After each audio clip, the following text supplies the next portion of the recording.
All right, ladies and gentlemen, thank you for tuning in to another episode of Zoom into Magic with Akshay.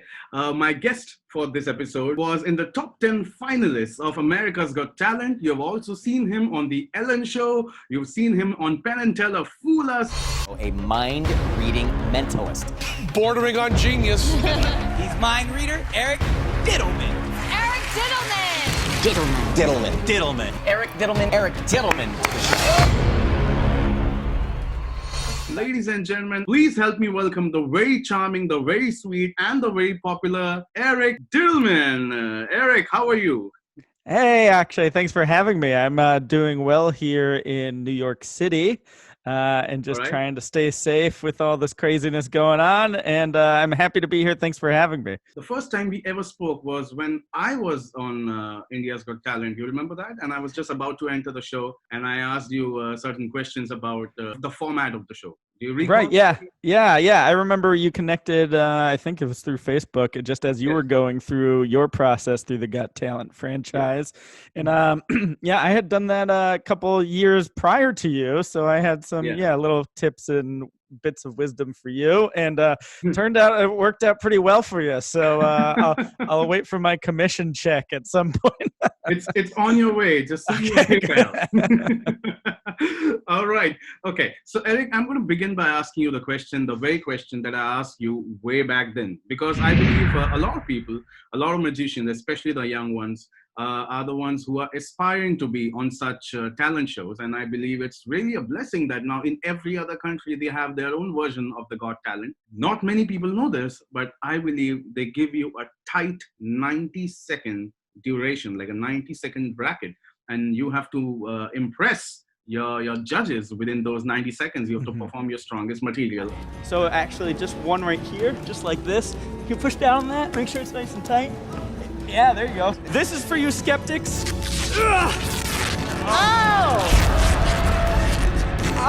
I'm getting an impression that this is actually, this is Howie's drawing, correct? Yeah. Yes, okay. All right. Part of a face, does that make sense to you? I'm getting kind of a line here. Did you draw an ear? Yes. You drew half an my ear, head. cool. The person, I think that's you. You, Howard, is this your drawing? That is correct.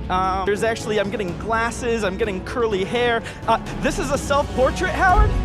You are correct, Dittleman. Wow. I'm getting like two circles, that makes sense to you, correct? And there's also something connecting it. I'm gonna say you actually went with eyeglasses, is that correct? How does he do that? Thank you. How did you go about creating your first audition 90-second act? Please let us know about that.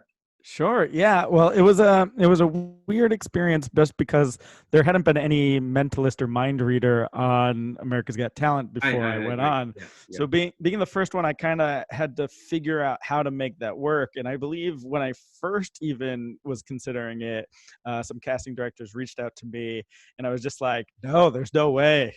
I wasn't going to be able to do it. So I turned them down. And then after, I had just kind of quit my day job, was becoming a full-time entertainer, scraping by for a while.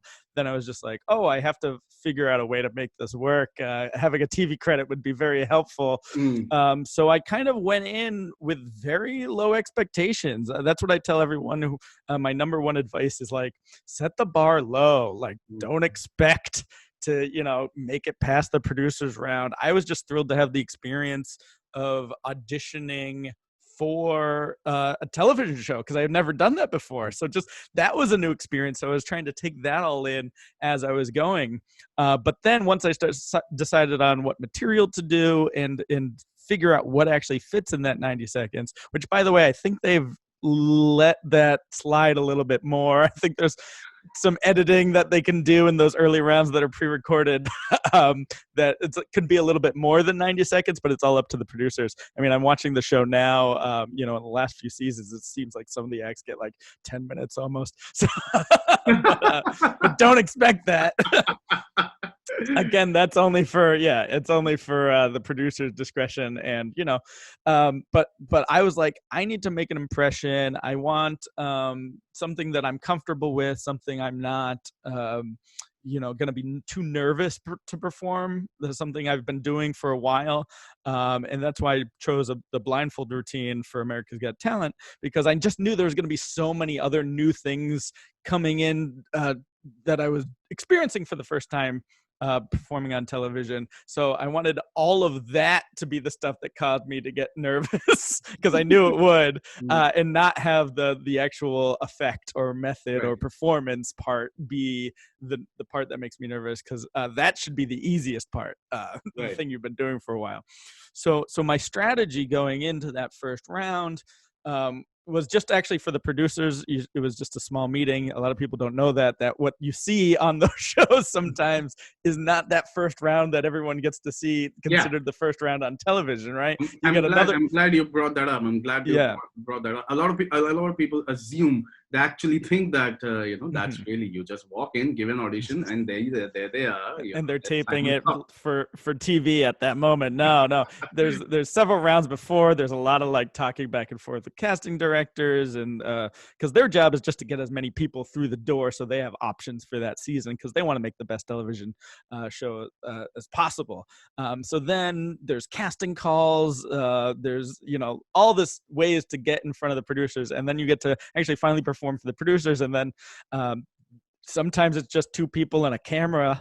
That's what happened for me. And they're like, we'll let you know. And then it was literally, I had no clue if they did well or didn't. And then it wasn't until like several months later that they finally called and said, hey, we're going to fly you out. We're going to actually record that first round, what everyone sees on television. Wow. And that's a small, limited number of people that actually go through that round. Right. And again, it's more people than they need, because they're going to cut some people. They're going to X some people. They're looking for all those different, TV moments that are going to fit that show. So once I got that call, again, I was thinking about strategy this whole time of what I was going to perform, and the blindfold worked perfect because it's a visual medium. You got to remember that and mentalism, especially, as you know, is a very difficult to make visual, because everything's really happening in people's heads. I do have a question for that, but later. Yeah. Yeah, absolutely. See, I already knew that. Mind reader. Boom. Show me a Swami gimmick. Yeah. Yeah. I don't know what that is. What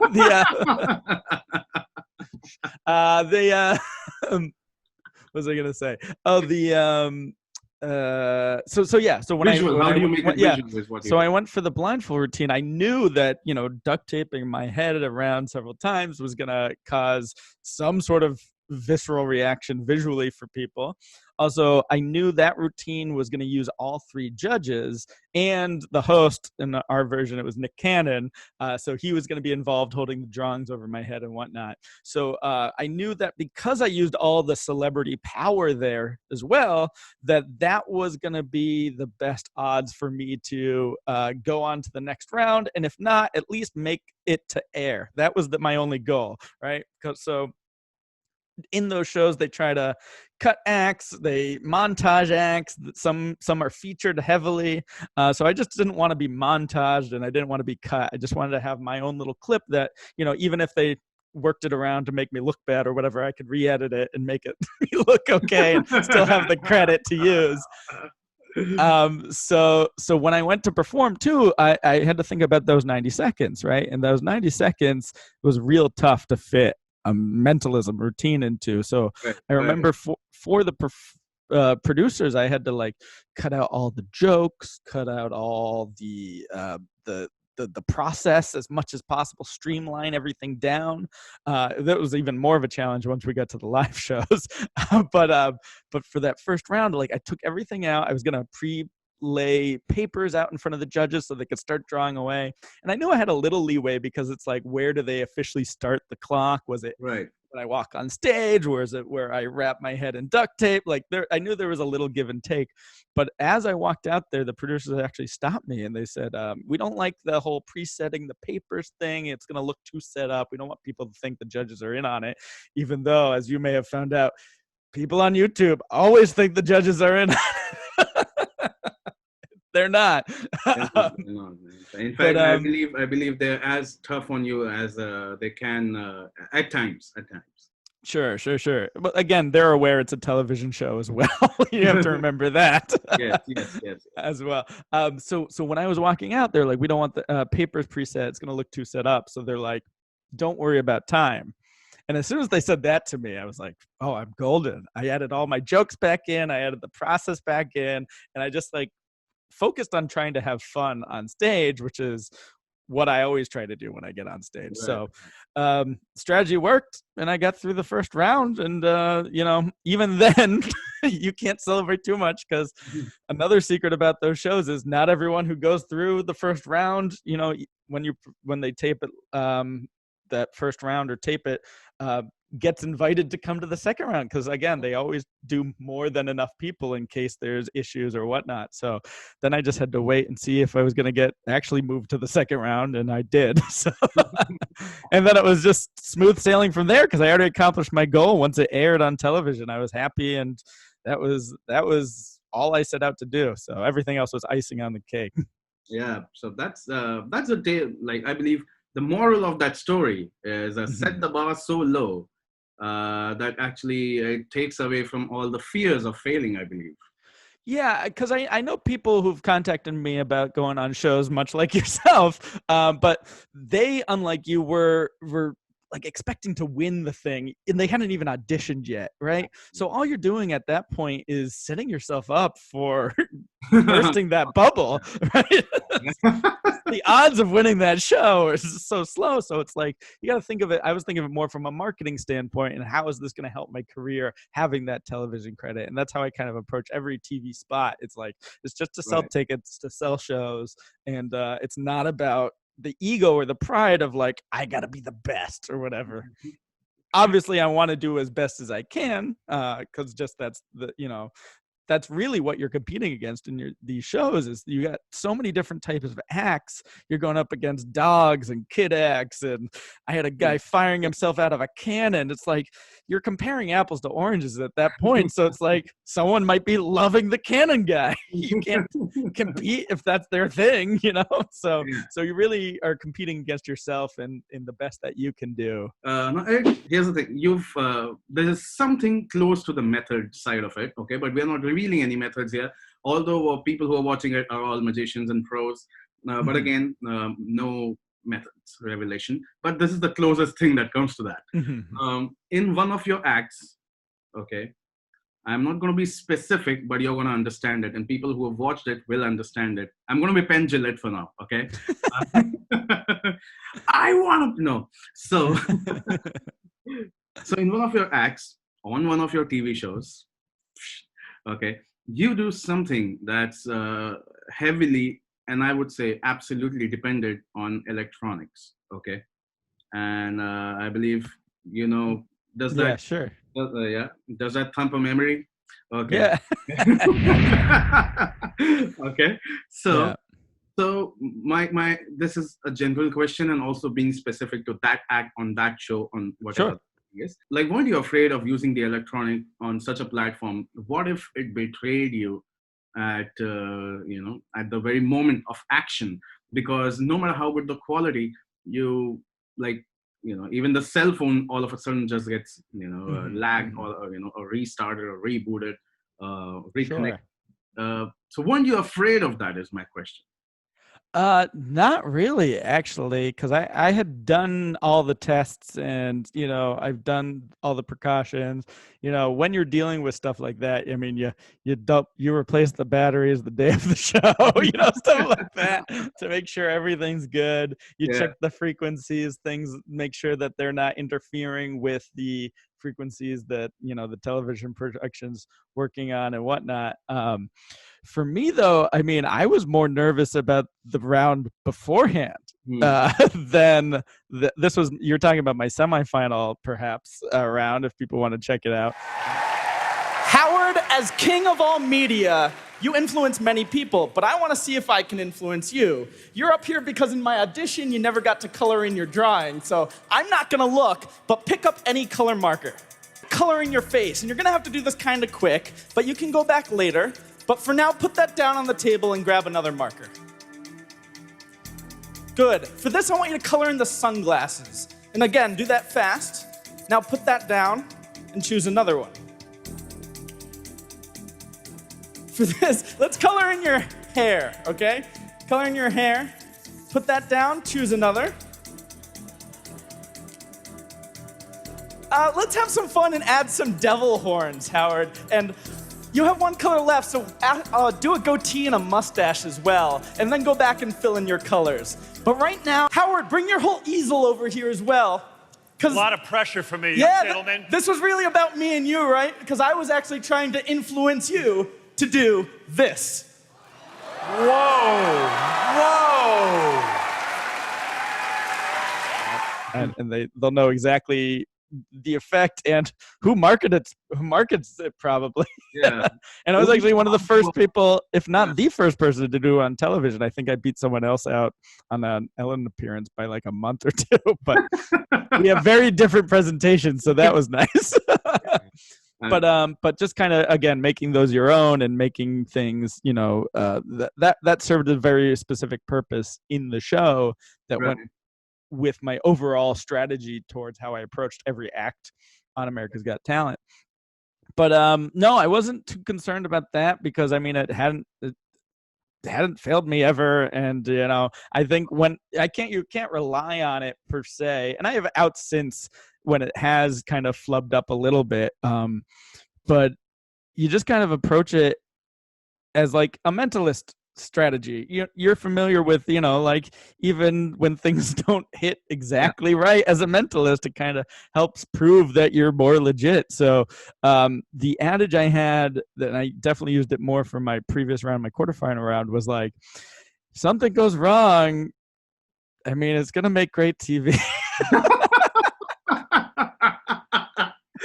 It's going to go viral. Yeah, for better or worse. They always say there's no bad publicity. David Williamson knows that more than anyone else. Yeah. Murray. Okay. Yeah, so for when for example, what I'm talking about is I did the Deal or No Deal in my quarterfinal round where it relied on 16 models to hold cases and to do some of the handiwork behind the scenes. So it was not up to me to make this effect work, which is, as someone who's very type A and wants to have control over everything, was very hard to let go of that. And the first time that even worked was the day of dress rehearsal, right before we were going to perform it that night live on television. So I was thinking that same thing. I go, well, this is either going to work, it's going to be great, or it's going to fail. And again, great TV either way. And a funny story is my good buddy Matt Franco, who ended up winning AGT a couple of years after this, I was on, he said through his whole AGT run, the most nervous he got was not during his season, but rather when he was in the audience watching me do the Deal or No Deal act. I had told him everything that had gone wrong prior to that, so he was in the inside watching and just like hoping that things went well from the audience, and was nervous for me. So. That's amazing. And that was actually my third question to you. Good, we are coming to that now. This is also the third question, and also something you referred to at the start, where I said, I have a question for that in the future. That was your Deal or No Deal act. Howie, I'm a little jealous of you because I've secretly wanted to be a game show host. So tonight, I thought I'd give it a try. This should look familiar, but in my version, only one case matters. Before it came out, I tried to determine which of these cases you'd ultimately select and sealed my prediction inside this envelope. So I want you to take a look at all these cases and choose one number out loud now. 11. 11. Good. Sharon, we're going to eliminate one of these rows. Which row do you want to get rid of? The first, second, third, or fourth row? Fourth row. Fourth row, please open your cases.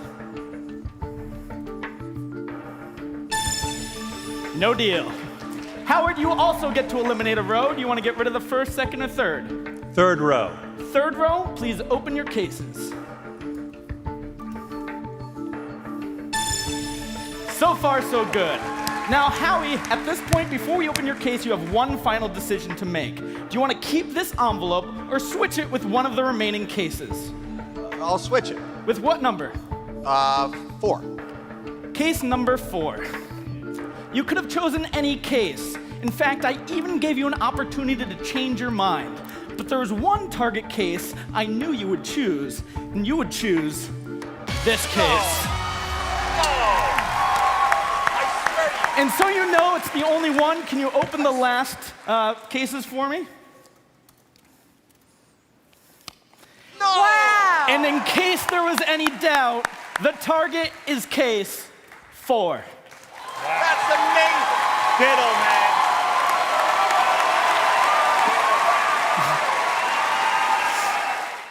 Most original, very visual. Thank you. And, very direct, absolutely direct.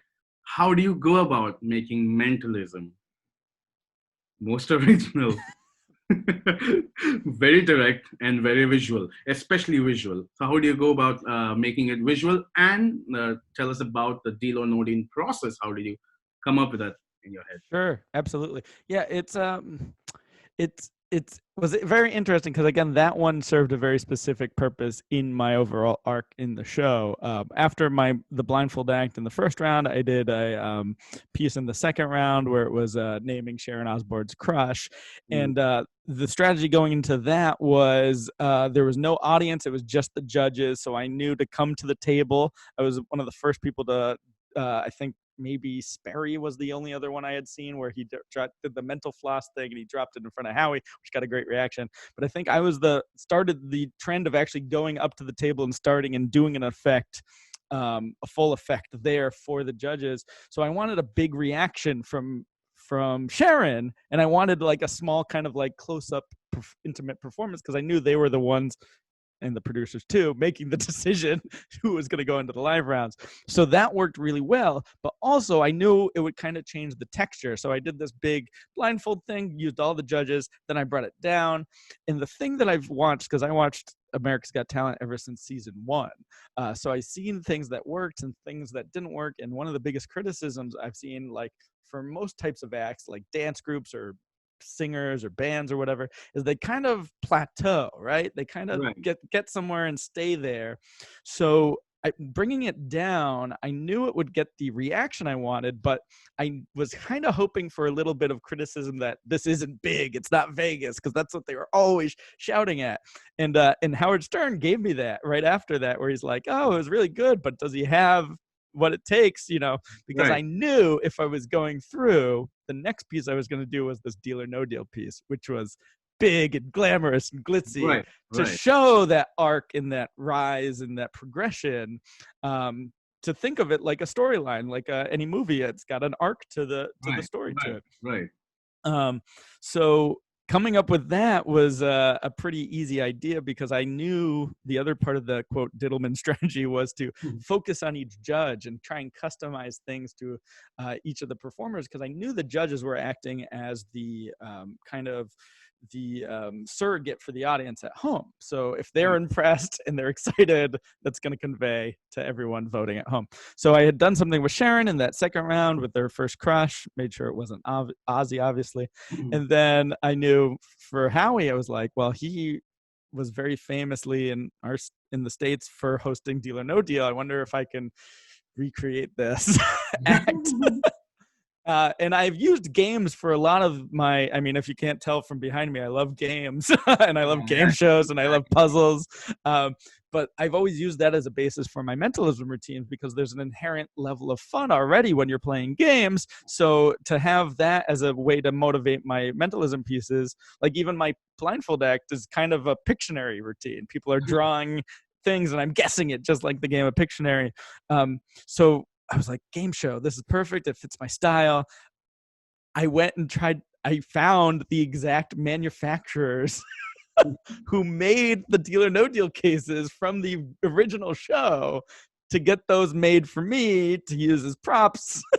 I talked a little bit about the nervousness of that routine because it was all hands off. I didn't know who I was going to have hold those cases too. So the producer's like, well, we have dancers that kind of help make some of the music acts bigger. We can see if we can use those, but we're not sure. And then I had on speed dial a bunch of actors and actresses rather from New England that were willing to come down to hold cases for me if I needed beautiful models. Oh my. I didn't need them, but it was just a weird coincidence that I had these connections because in the year prior I was an extra in a movie and I met all these actresses. And they were like, "Hey, this counts as a TV credit if you come down to help me out at an AGT, I guess." But but no, so it turns out they provided 12 of the 16 girls, and then we got 4 like the day of last minute as well. So again, out of control, hands off, had no idea if it was going to work, but I just knew glitz and glamour and everything was perfect for that show to build that arc, and then would lead in, if I got through one more round, which I did, to lead into a special piece for Howard Stern as well, which was that a coloring routine. But anyway, the directness always just came from my style and what I liked about mentalism too, because I knew it had this power to connect with people, and there's that stereotype of mentalists just being long and drawn out. And you're just predicting my questions. You're just predicting my questions. That was going to be my 5th question. Well, it ties into my approach because I just never got through. I mean, there's some great masters, and I'm not saying anyone specific because I mean the ones that you think are the masters for a reason, and they're great, and they're the exception to the rule. But a lot of mentalists just are focused on drawing things out as long as possible rather than think, oh, this is entertainment. And we always got to think about attention spans, especially nowadays as attention spans get shorter and shorter. Yeah. The 90 seconds also helps you force you to be short and direct. But also just getting to the point. I've seen so many routines where you have someone think of a word and there's so much process, too much process. By the time you even reveal the word, people even forgot what the word was. So to help forget about that and just get right to the point is always my approach, and to keep things fun, light, and entertaining. That's my whole motivation behind performing. Okay. All right. So as you already predicted, the next question, I'm going to be more specific about it now. Mentalism. Okay. Yes. The pitch of mentalism is that the performer should be solemn, should be serious, and should be like that. And did you ever, on the other hand, you are funny. Okay. You are funny. You're charming. You're the guy next door. So how much time did it take you to finally get to this character, or is it the default setting of Eric Dittelman? Is it the default Dittelman as we call it, or were you ever did you ever see yourself caught into the trap of, okay, maybe this is how I should also become like a serious character? So how did it go? Did it come naturally to you? Tell us about that. Yeah, it's tricky to perform mentalism, but I don't think there's a necessary style that everyone has to do when it comes to performing a type of art. I mean, the reason people go to see art or in any means is to see that individual artist, right? So to have an idea of everything should be serious or spooky or a little like condescending, it creates clones, right? And there's too many clones in magic and mentalism, and it's just like I'd rather hear your unique story, your unique personality. So it was very natural for when I started performing, and I've been on stage long before I even started performing mentalism. I did a lot of community theater when I was little, and just a lot of improv comedy and stand-up and stuff like that.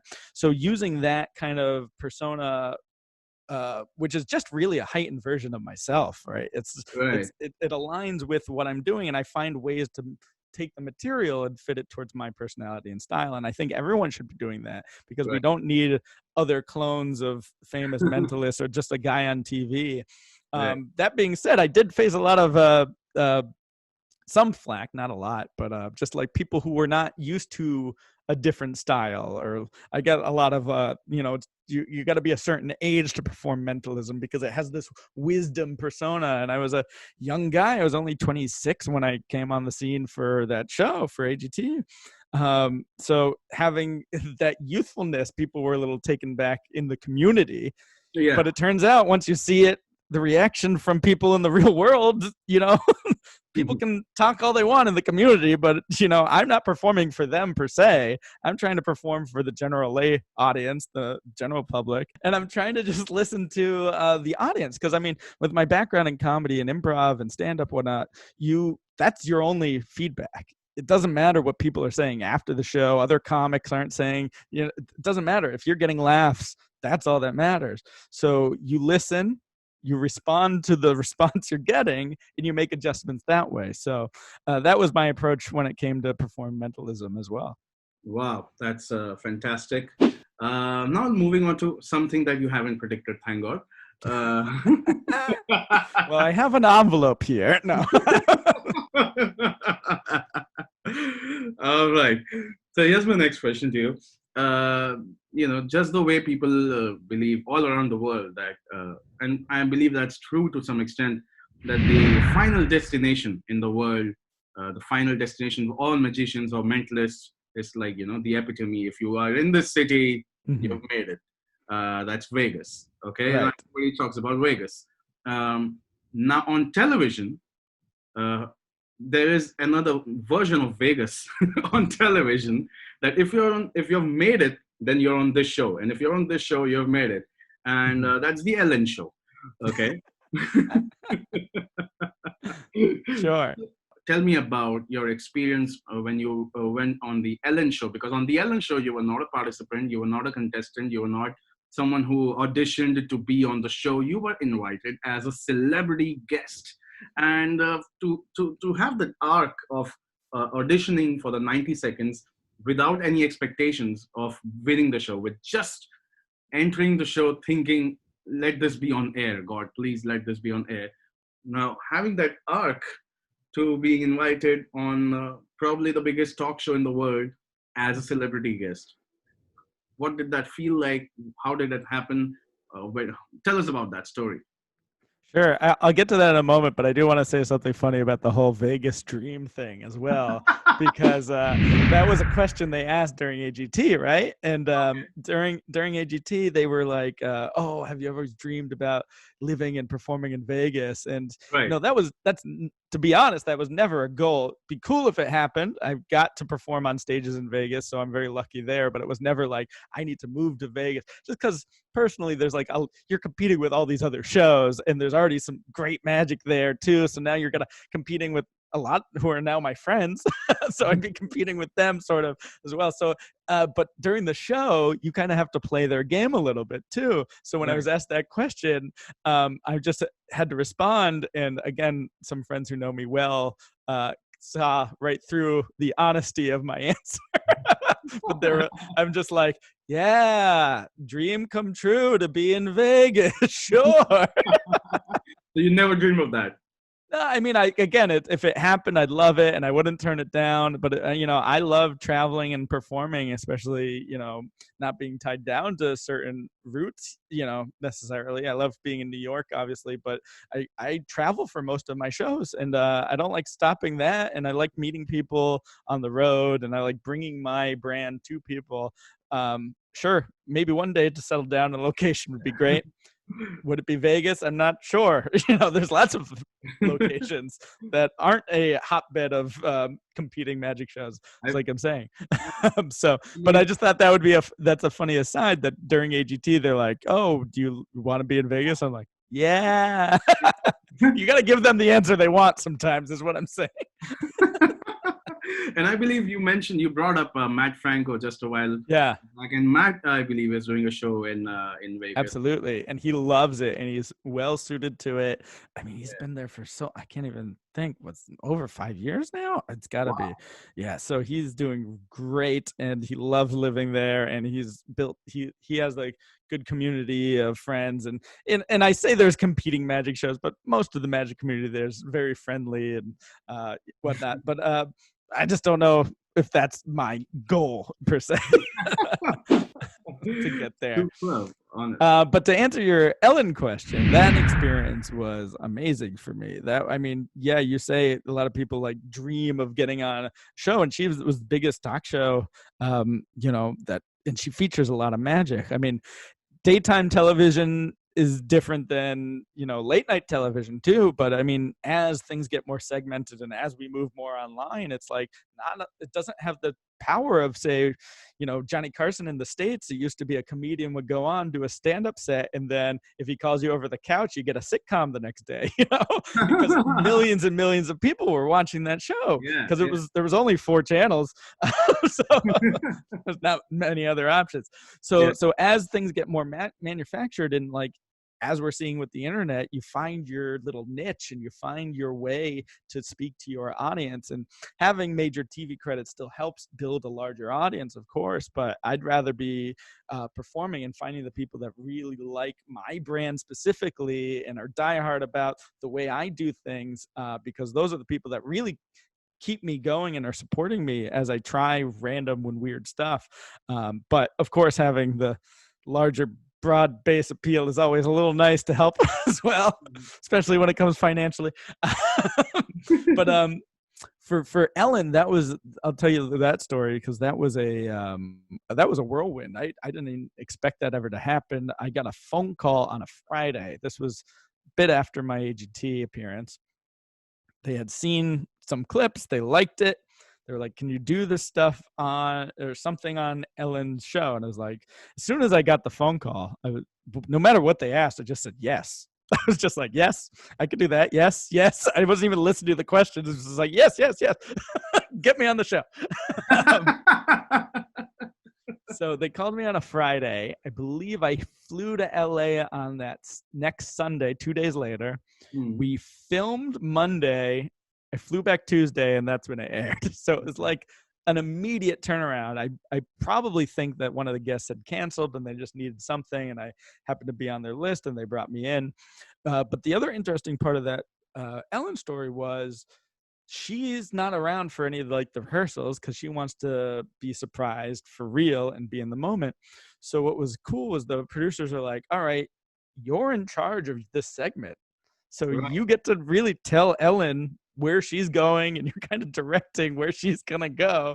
So I did one piece for her at the chairs, which was kind of like the close-up piece that I did with Sharon Osbourne, and then I moved her over to the larger performance area and did the blindfold and got some of her cast of characters that are on their show, her stagehand and some people and her DJ to help out. And it was a great experience, and I'm thrilled. And she said she wanted to have me back on air, and it's been several years now. So follow up on that and see where we're at. Maybe once we're allowed to get back into studios and leave our houses again. That's there. I believe that. That's great. That's a great story for the Ellen show. I'm sure people are enjoying this so far, and they're liking every bit of the wisdom you're sharing.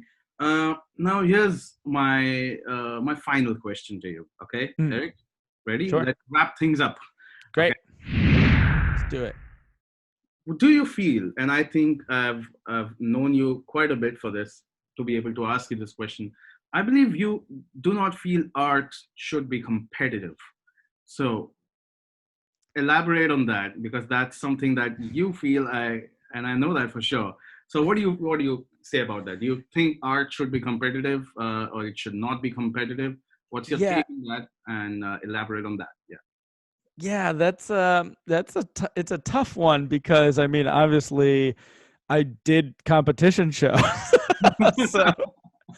So I just think it's so subjective. Art is subjective, and it speaks to people in different ways that you can't really compare what one artist is doing to another artist in terms of artistic value, right? In terms of how it's affecting. I mean, if the goal of an actor is to stand naked on stage and bare all to someone, that vulnerability that that message they want to say is so unique to them that how do you compare that if it's better or worse than someone else's message, right?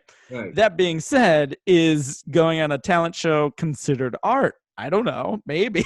I mean, I feel like it's all one show business, right? And we're all trying to do things. So can something be more entertaining than another person? Yes, again, that could be subjective. Again, it's to each his own. And having these celebrity judges act as the end all be all for a broad range of tastes is a bit limiting for some, but I was lucky enough to have like someone like Howard Stern, who, you know, was just kind of like, this is entertaining. He would tell people like, this is good. And he'd have criticisms for other acts that are, you know, were kind of wasting people's time. But I thought he tended to be the most honest judge, for me at least, and kind of was the voice, I wouldn't say of the people, but of what a broad range of what people consider entertaining is. But is it art? That's another debate. I don't know. I think it's a tricky paradigm, and I think, you know, it goes, there's quote competitions in all sorts of artistic fields, from back to my music days when, you know, choirs would compete against each other to see who did it best. But does it help the artist create new stuff? I don't know. But does it set a bar where they want to gain and raise their own well-being personally? Maybe. And that could be a good thing. It's always good to strive for your own potential and to kind of compete against yourself and do the best that you can. And that's what I think is the best way to think about competition when it comes to art. Wow. That's a lot of deep insight right there. Maybe. I don't know. We're all just figuring this out, actually. Okay. Before we part ways, before we say goodbyes for today, tell us, is there any other TV appearance or a series or anything in the pipeline, anything that you're doing on a digital platform that you would like to share? Well, there's no real TV being made at all right now. I mean, we're all stuck indoors. No, I'm always constantly working on projects and writing stuff. And, you know, it's such a fickle industry that you can't ever get your hopes up. So, I mean, it's literally a miracle that movies get made. Every time I see a movie, it's like all the pieces that have to come together to make that movie is incredible. And at any moment, if just one thing messes up, that movie's done. So I always kind of think of it that way. But in terms of now, while we're, you know, sequestered in our own homes and staying safe, I've kind of adjusted a little bit to this life because I'm so used to traveling and performing on stage, which is what I love to do the most, is actually going and interacting with real people and seeing their reactions live. But I've changed more into the digital world and created a virtual show, which I'm now doing, and you can learn more about that at my website. It's a challenge, but it's a fun challenge to see what works in this medium and finding a way to interact and have a similar connection with the audience. And technology like Zoom helps for sure to get to see people and even to, you know, talk halfway across the world to someone like you. So that is one of the benefits, and I think that's I'm a big champion of technology, and because it can bring people together if used the right way. So I appreciate you having me, and and for us to be able to connect this way. You're the most famous and highest paid mentalist in India. So I was going to ask how India's Got Talent worked for you, but it seems like it's working out pretty well. See, I'll tell you, Eric, I'll be very frank. It's not just about the TV show. And this is a strange coincidence, but even when I went on the show, we did not discuss this part, but even when I went on the show, I went in simply with the idea that this is going to be a marketing tool for me. If my face is seen on TV with the logo of that channel, I'm going to use that in my show reel. And that's what it's all about. Yeah. And that's going to help me build credibility. And I went there and I did 2 things in my first. Okay. So over here, they're very open about it. It was for 6 minutes, not 90 seconds. Yeah, that's different rules have different strategy. Yeah, different countries have different rules for that game show. So No. Here's the thing. There are two shows in India. Okay, one is India's Got Talent, and the other one is called I'll Do Anything for Entertainment. Oh boy. Actually, it's called Anything for Entertainment. Anything, huh? Anything, Okay. yeah. And I'm translating that title into English for you. Yeah. When I went on India's Got Talent, they gave me like 3 minutes to perform. And the producers on the India's Got Talent later on made the show Anything for Entertainment, which was the same format basically, but with longer times. And I went on that show, Anything for Entertainment, and what they did was they gave me the 6-minute bracket. You were allowed to perform for that long. So I did 2 acts back to back. That's so funny. I did one blindfold Russian roulette with gun, okay, with the That's downward kick. And the other one I did was my PK touch routine, which has my original method, Nice. They feel on the chin, it's propless, gimmickless. What happened was I ended up winning that episode. and I had gone with the exact same thought. Yeah. Use this as a marketing plot or a gimmick. That's great. But it worked out fine. What people don't realize is they don't use these footages. They think that just if you're on TV, now you're the next big star. And as you mentioned, you're on the couch, you have a sitcom, and they assume it to be that way. I used every bit of footage that I could from there. Yeah. And then each time I performed a live show with a celebrity or for a celebrity, I made sure I got a video testimonial from them and about them talking about me. And I put it together, nicely packaged it into a show reel. And I just marketed myself left, right, and center. And that's how, the highest paid thingy actually happened and happens, I believe. Yeah. You can have all the cows that you get, but if you don't milk the cow, you have no milk. Yeah, exactly. Well, that was interesting too, because with my experience, it was like at a moment I was the most famous mentalist in all of the U.S. It's like for during my run of the AGT stuff, and then as things kind of dipped years after, and more mentalists went on, and like stuff like I was just working the road and just focused on like making a living and whatnot. And it wasn't until recently when I did like Kelly and Ryan and Fool Us and Broadway, which was pretty fun. Oh damn! I did not. It's okay.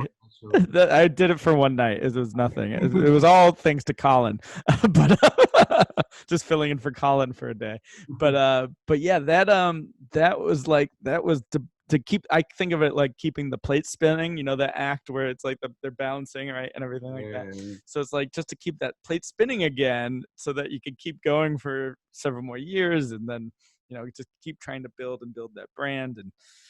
And so I don't know, maybe it'll be a couple more years and then I'll get back on television again and we'll see. Who knows? No, but I'm sure, because you are such a pleasing personality. Okay. You are someone who comes across as genuine, as really nice, and very, very positive actually. So people like to meet such people. Yeah, absolutely. And such people connect, like you connect with the people who are watching the television. And I'm absolutely sure that you will be back on TV anytime soon. And then you should be, I'm sure you heard this a gazillion times from laymen, but you genuinely should be having your own TV series. Thanks, man. We'll see about that. All right. So, Eric, that was a lovely interview. Thank you so much for spending all this time with us and sharing all the pearls of wisdom with us. Now, here's the thing. A lot of young magicians, young and old, they love you. They like to keep in touch with you or maybe reach out to you. So what are the best ways to follow your work and, to keep in touch? Sure. Yeah. If you want to check out, I'm on all the social media, Facebook, Twitter, Instagram, and now YouTube, although there's not a lot there at the moment, at DITTELMAN. And hopefully you'll throw that up because it's not easy to spell, EDITTELMAN. Everyone spells my last name wrong. And yeah, follow me on all the social media if you want to see just photos of when I used to be on the road before this quarantine, and or just stupid jokes that I tend to post. Those are always fun and amusing. And if you want to know more about my show, you can just visit my website, ericdittelman.com. And I mean, you have the spelling now, but it doesn't matter. I bought all the domains, so feel free to spell it in weird ways and see what I don't have. But yeah, ericdittelman.com to check out more and see some of those clips that we were talking about as well. Superb. Thank you. Thank you so much. Thank you, Eric. Thank you. Thanks for having me. This was a lot of fun. My pleasure. All right. Thank you. Bye-bye. Take care. Take care. Bye. Hey, this is Eric Dittelman, and this is Zoom into Magic with Akshay.